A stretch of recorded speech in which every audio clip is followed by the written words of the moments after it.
Então, naquele momento que eu dobrei meu joelho ali, eu fiz uma oração da minha mãe. Minha mãe era uma mulher de Deus, e eu fiz a oração da minha mãe.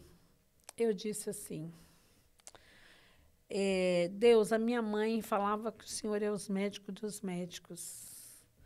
Então, o Senhor é o psicólogo dos psicólogos. Eu achava, como eu tinha recebido aquele tratamento, mas não pude ir, porque como que eu ia com 3 crianças, minha sogra não ia ficar com as minhas crianças para mim fazer uma terapia, que naquele meu tempo era luxo, era não sei o quê. Então, eu não pude fazer aquele tratamento. E eu falei assim, Deus, então o Senhor é o psicólogo dos psicólogos. Tira isso da minha mente. Eu não sou assim. Tira isso da minha mente. Tira o que está falando na minha cabeça, que eu não tenho direito de ser mãe. E que esse complexo de inferioridade, essa angústia. E naquele momento, eu senti uma mão fazendo assim na minha cabeça.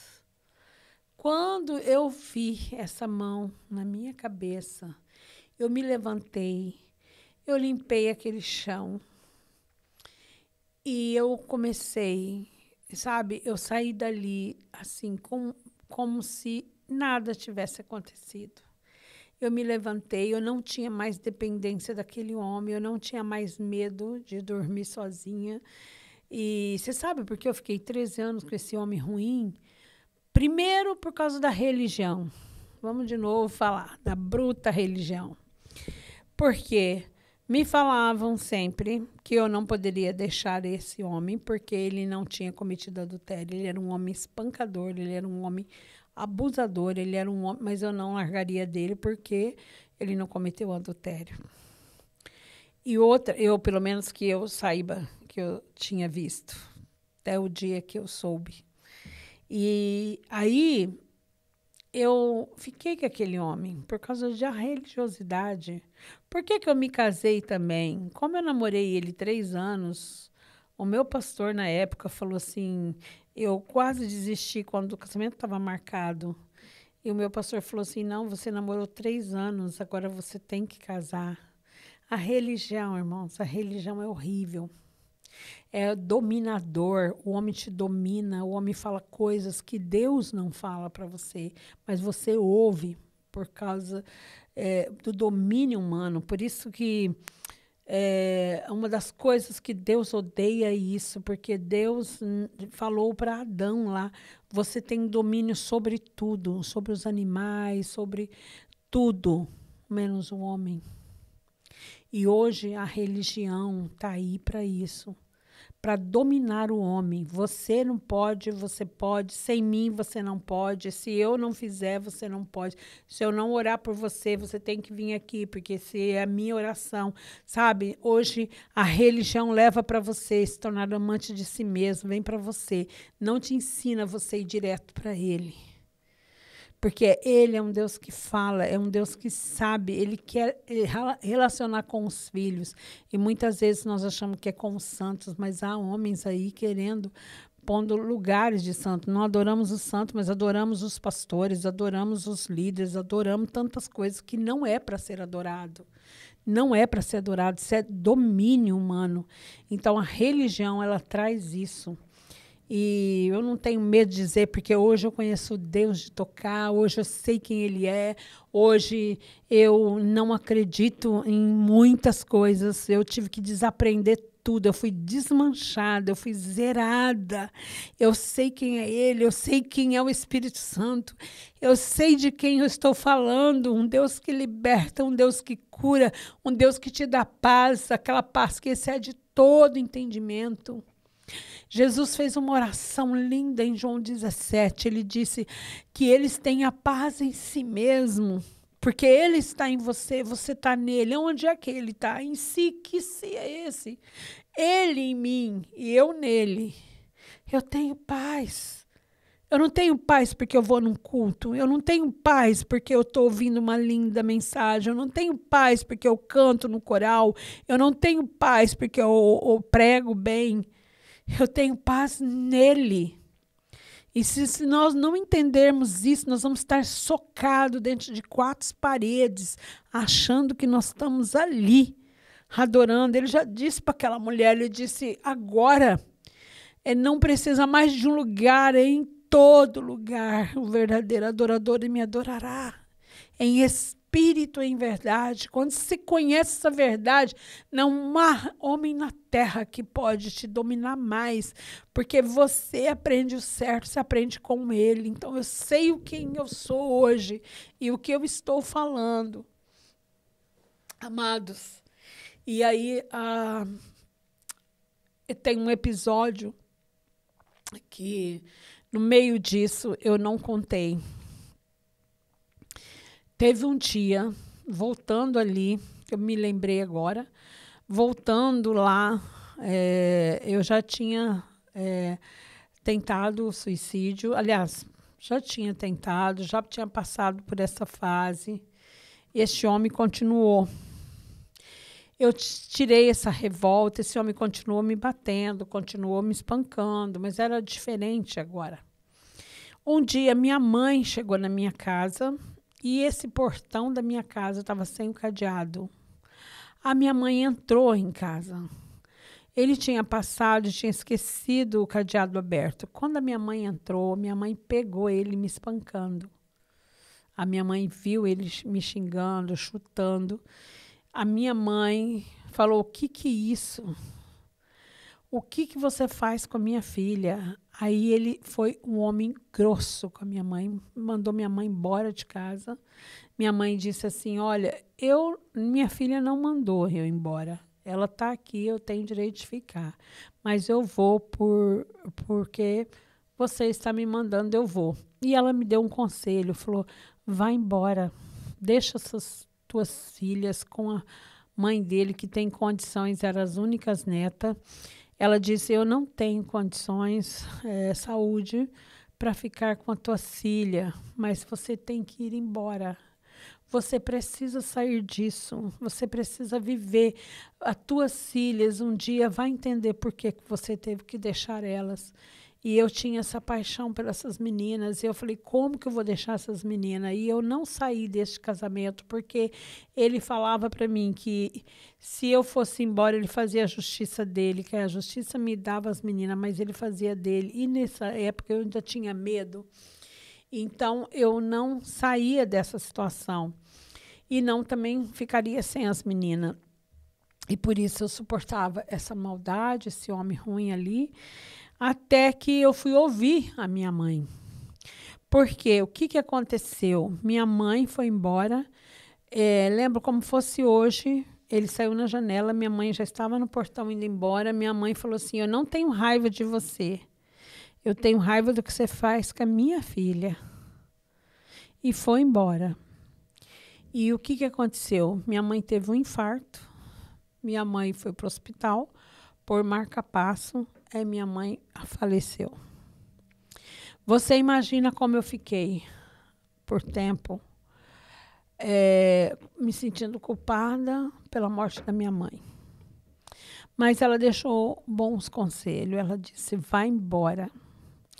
Naquele momento que eu tive quando senti Deus passar a mão na minha cabeça, eu lembrei do conselho da minha mãe. Eu me levantei e falei, acabou. Coloquei minhas 2 filhas na creche da cidade, ia pôr a menor, que tinha 2 meses. Minha sogra disse, não, eu fico com a menor. Eu falei, bom, então o problema é teu, você vai cuidar, eu vou trabalhar. Mas não vou trabalhar em casa. Lembra que eu falei lá no primeiro episódio que depois eu ia falar sobre a comida, que eu comecei a fazer comida, fazia almoço em casa de domingo, canalizei porque eu gostei de fazer e eu fazia. E eu aprendi sozinha a cozinhar. E eu entendi que se eu fizesse como dislexa alguma coisa, eu não tinha outro jeito para me profissionalizar, e eu comecei a cozinhar. E eu sabia que eu fazia muito bem comida. E teve uma época, início de congelados na minha cidade, e eu ajudei uma pessoa que veio de São Paulo dar um curso de congelados. E eu aprendi toda a técnica de congelado. E o que eu fiz? Naquele momento, eu me levantei, pus as minhas 2 filhas na creche e fui fazer congelados nas casas. E fiz nas casas de pessoas muito ricas da minha cidade, que são os tarrafes, são pessoas de influência na minha cidade. E eu fui embora. Deixei minhas 3 filhas com ele e fui. E eu, naquela semana, eu teria ganhado, como se fosse assim, naquele tempo seria 300 euros hoje, não sei, eu não sei nem reais, né? Eu não sei nem quanto que é 300, mas seria assim, bem alto o preço o dia. Eu sei que dentro de uma semana eu tinha feito mais ou menos 2.000 reais. Era muito dinheiro para aquela época. E eu me levantei rapidinho em minha vida financeira e eu comprei freezer, eu não aguentei, eu fiquei uma semana sem as meninas, voltei com esse homem por causa da Cília. Eu achei que eu conseguia ficar longe delas, mas eu lembro que eu fui fazer congelado numa casa que tinha uma escolinha do lado e eu vi as crianças brincar, aquilo era uma tortura dia e noite para mim. E eu não aguentei esse homem querendo eu de volta. E eu voltei pelas minhas filhas, eu voltei de novo nessa casa. Só que aí eu já tinha dinheiro, eu comprei forno, eu comprei freezer, eu comprei geladeira, eu comprei tudo e comecei a cozinhar em casa. Eu comecei a fazer salgados, eu comecei a fazer bolos. Eu cheguei ao ponto de fazer 300 quilos de bolo em cada sábado. Eu comecei a pegar festas, eu fiz muitas festas por causa desse pessoal fino. Eu comecei a fazer churrasco para eles no final de semana, jantar. E, no fim, eu comecei um buffet. Eu usei, o sobrenome dele é Condessa. Na minha cidade, todo mundo conhece Silvia Condessa, porque eu usei o nome dele. Nunca tive o nome dele, né? Eu só no papel, mas nem mudei meus documentos. E a família dele é de nome lá na minha cidade. Eu lembro que eles iam no banco e como eu fiquei tão conhecida na cidade, aí os falavam assim, mas você é parente da Silvia Condessa? Eles ficavam doidos. Por quê? Porque eu fiz o nome deles e não eram deles. Então, Deus me levantou muito. Eu me tornei a melhor banqueteira da minha cidade, tornei o melhor buffet. Eu fazia festa para 2.000 pessoas, ganhava as concorrências das faculdades de direitos, formaturas, dos clubes. Eu comecei a fazer festa, uma festa atrás da outra. Eu tinha uma equipe, eu cheguei a ter 40 garçons, 8 cozinheiras. Eu fazia 3, 4 festas por dia. E eu me levantei e ainda ali com ele. E muitas vezes ele via, fazia conta do que eu ganhava. Eu lembro uma vez, Oreste Quercia, naquele tempo, estava um político, né, que estava na cidade, queria uma festa. Essas festas políticas sempre fiz, essas festas finas. E ele me ligou, a secretária, que ele está ali, que ele queria um banquete. E eu peguei, não, meu ex-marido que atendeu, e aí ele riu, porque falou, acho que o Oreste Quercia ligar. Aí a secretária falando, ela falou, olha, ele não está acreditando no marido da senhora Silvia. Então ele pegou a voz dele, era uma voz muito forte, todo mundo sabia quem era. Ele mesmo falou. Eu lembro que meu ex-marido olhou para mim e falou, poxa, você aprendeu a atravessar a rua depressa. Quer dizer, eu já estava conhecida, famosa, fazendo as melhores festas, ganhando muito bem. Ele fazia conta do que eu ganhava. Ele falava assim para minhas meninas, sua mãe compra um carro 0 por mês, se ela quiser, com aquilo que ela ganha. Mas nunca me ajudou em nada, ele só fazia conta. Então, Deus me levantou muito como empresária naquela cidade, fiquei muito conhecida, me preparei, abri um restaurante no centro da cidade, por um acaso o restaurante, o nome era Expresso de Itália. Eu não mudei o nome, deixei ali, né? E hoje eu estou na Itália, né? Porque Deus já tinha algo ali. E era de frente do fórum da minha cidade. E ali fui e eu estava ali. Falei, eu não vou. E quando eu estava com o restaurante, tudo bem, falei, eu vou me divorciar. Por que eu vou ficar com esse homem? Vou fazer esse divórcio. E ele era violento. Quando as meninas chegavam, ele chegava em casa, a televisão estava ligada, as meninas assistindo o desenho ali, ele falava, desligava a televisão, falou, se você ligar, eu vou arrebentar essa antena. Eu já pegava as meninas, tirava dali. Eu vivia essa vida. Se eu não pagasse a luz, ele arrebentava tudo, eu tinha que pagar a luz, eu tinha que pagar tudo, eu tinha que fazer tudo. Aqui eu estou com esse homem. Todas as coisas eu comprei, não me apoio em nada. Eu com o restaurante. E como era de frente do fórum, eu tinha muito cliente advogados, que eles almoçavam ali. E um dia eu peguei um advogado e falei, olha, eu vou no teu escritório que eu preciso fazer meu divórcio. E eu não queria dar o divórcio. E eu me lembro que um episódio antes, lembra que eu falei por causa da religião, esse homem, eu nunca soube que ele me traía. Um dia ele era extremamente exigente.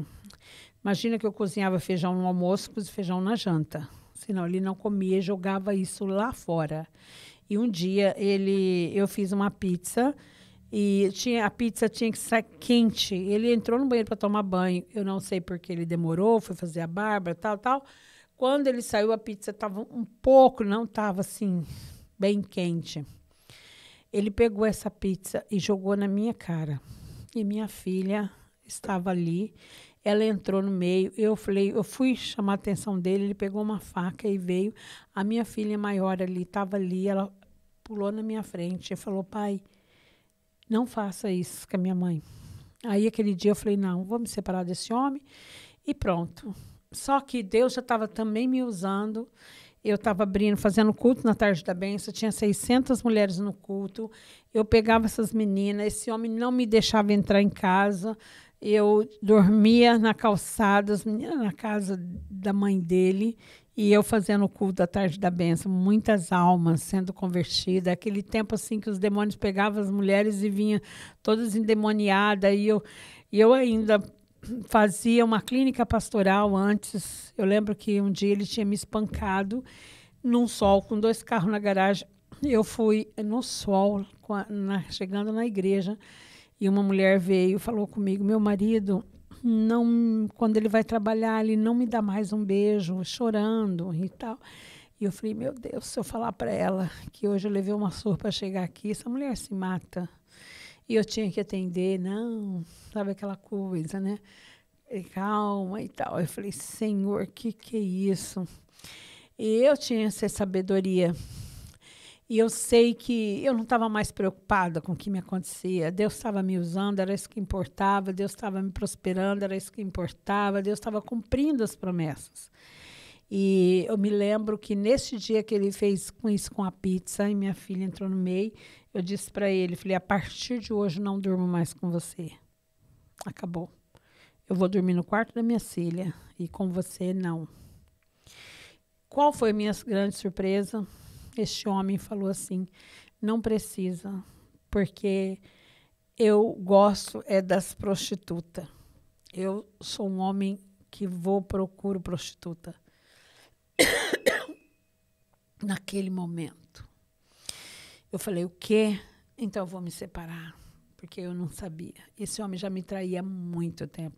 Esse homem tinha pego todas as doenças venéreas que você possa imaginar.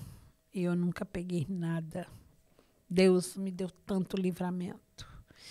E eu entendi, eu falei, o quê? Não fico mais com esse homem. Fui no meu pastor e falei para ele, porque eu já dirigia a Tarde da Bênção, eu já trabalhava na igreja, e ganhando vidas e muitas vidas, era um exemplo na igreja. E aí o meu pastor só falou para mim assim, olha, Silvia, eu não posso falar para você separar. Eu falei, pastor, eu sei que o senhor me ungiu, o senhor me deu um cargo, eu sei que eu não estou entregando, mas eu sei que as pessoas vão cobrar isso do senhor, uma pessoa divorciada num cargo e tal. Então eu estou dando um tempo, mas eu preciso me divorciar. Eu lembro que ele orou comigo, ele falou, eu não posso falar para você, mas aquilo que você passa é escravidão. Então faz o que está no teu coração. E aí eu já estava com esse restaurante, eu procurei esse advogado quando eu cheguei. E eu tinha isso no coração, Deus, eu não queria dar o divórcio. A tua palavra fala que, né, o cristão não dá divórcio.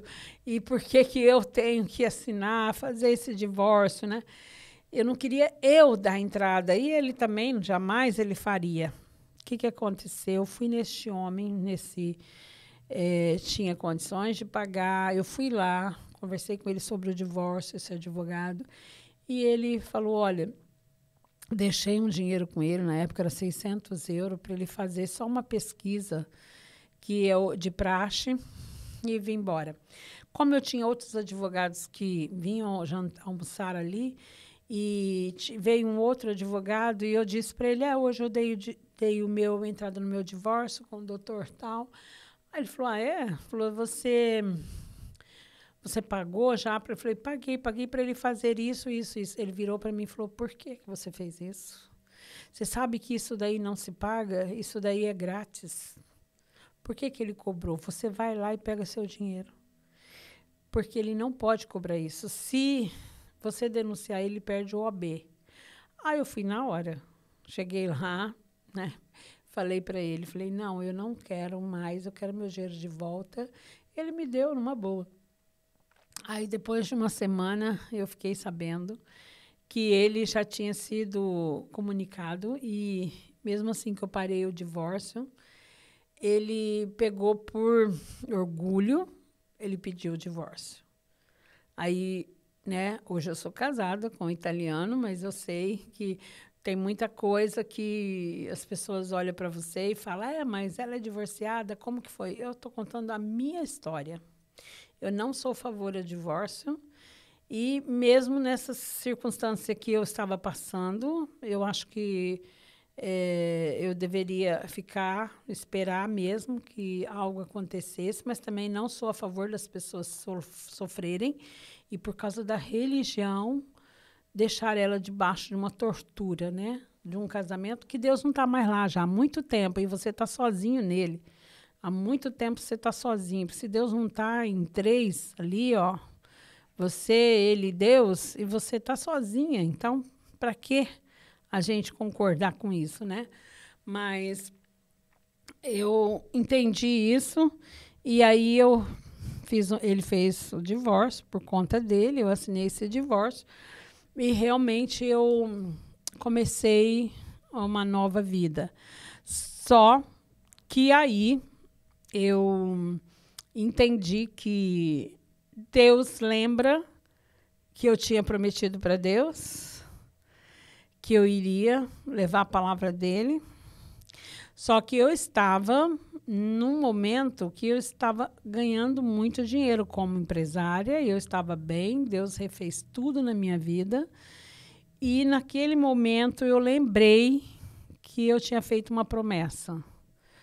Foi aí que eu comecei a entender o que Deus queria. Ele me pediu, quando eu me separei, ele inventou, pagou para um advogado para pegar a guarda da minha filha. E ele conseguiu, porque ele pagou na época 3.000 euros, 3.000 reais, era caríssimo. Ele pagou um advogado, contou mentira, pôs testemunho que ele não tinha nenhuma condição e que as meninas iam ficar com a mãe dele. Então, eu não entendi, mas eu entendi o propósito de Deus. Era sempre uma briga na justiça, uma briga na justiça. Eu já não aguentava mais isso, eu estava fazendo a obra de Deus, já estava com um apartamento. Minhas filhas tinham um quarto para cada uma, com banheiro. Estavam vivendo uma vida bem tranquila com elas. Não precisava de nada dele, mas eu queria minha filha.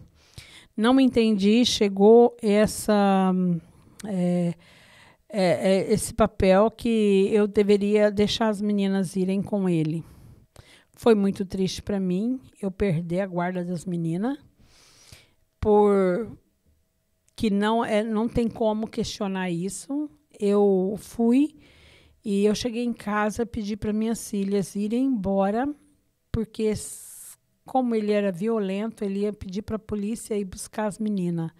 E eu disse para elas irem, para ela não ter esse constrangimento. E antes disso, eu sentei numa praça para chegar em casa, contar isso para minha filha. Eu não entendia. Eu falava, Deus, mas como que é isso? Um homem ruim, um mau pai, como que ele ganhou? E eu lembro que eu arrastei meu pé assim, tinha umas folhas. E Deus falou comigo, sabe que essa folha não caiu sem que eu permitisse. Aí eu falei, ok, Deus, o Senhor permitiu, então eu vou. E eu cheguei em casa, meu lindo apartamento mobiliado, e falei para minha filha, a minha segunda filha desmaiou, porque ela não queria ir embora. E eu tinha um episódio que eu já estava fazendo muita obra de Deus, e tinha um casal que eu estava cuidando, o demônio se manifestou nele, porque eles brigaram e jogou aliança. O demônio manifestou nela dentro do carro. E eu orando no telefone, repreendendo esse demônio. E eu sabia que esse casal vinha ali. E eu com aquela situação de falar para minha filha que eu tinha perdido a guarda dela. Aí elas foram e eu disse para elas que eu ia deixar tudo, o trabalho, ia viver para Deus. Porque tudo que eu construí foi para ter elas comigo e agora elas não estão mais. E daqui a pouco a gente fala sobre isso, essa guarda das filhas. Você vai ver o que Deus fez nessa guarda. Eu vou dizer para você, Deus pode mudar uma ação de um juiz. E Deus mudou um juiz, voltou atrás na guarda da minha filha. Isso movimentou fora da minha cidade. Está escrito até hoje lá, que o juiz voltou atrás. Mas a gente vai se falar daqui a pouco. Você vai ver o que Deus fez nessa parte aí.